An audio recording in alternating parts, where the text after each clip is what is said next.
Hello, my name is Peiyun Hu. I'm going to talk to you about our work on exploiting visibility for 3D object detection. What is a good representation for 3D data from sensors such as LiDAR? We visualize a LiDAR point cloud of a city street from a bird's eye view. We highlight two regions that may contain an object. Because nearby points look similar, convolutional architectures with local receptive fields may struggle to distinguish these two regions. But 3D data from sensors such as LiDAR provides more than just point measurements. They also indicate that rays emanating from the sensor to each 3D point must pass through free space. Visualizing such free space through raycasting, showing grain, makes it much easier to distinguish these two regions. We now can see that a partially occluded vehicle might exist in the left region, but likely does not exist in the right region. Representing LiDAR data as XYZ points fundamentally destroys such free space information. In this work, we introduce a simple approach for incorporating free space reasoning into 3D object detectors. First, we point out that existing representations for LiDAR processing tend not to reason about free space. Point representations such as PointNet might destroy such visibility information when normalizing input point clouds.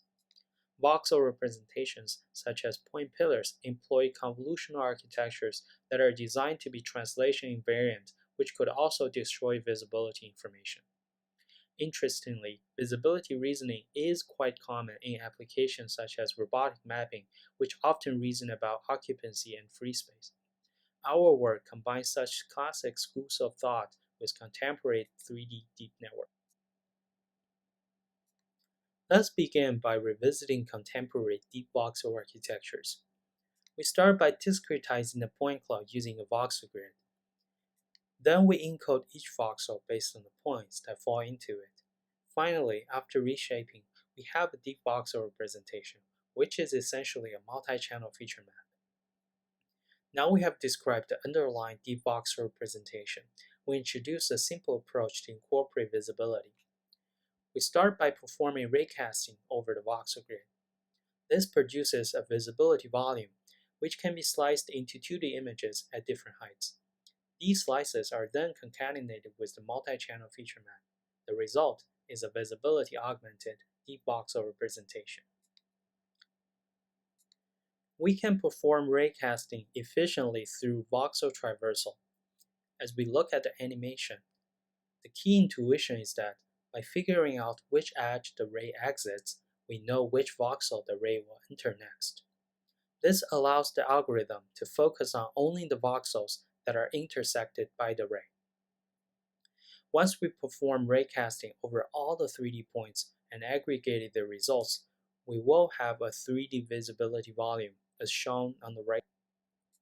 So far, we have introduced how to compute visibility over a single LiDAR sweep. One crucial property of state-of-the-art 3D detectors is temporal aggregation.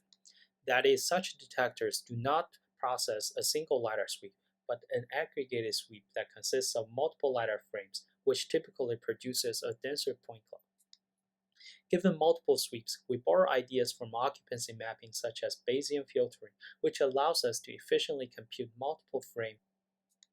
Finally, another crucial modification in state-of-the-art 3D object detectors is object augmentation. State-of-the-art methods insert virtual objects copy-pasted from other LiDAR scenes into batches of LiDAR sweeps.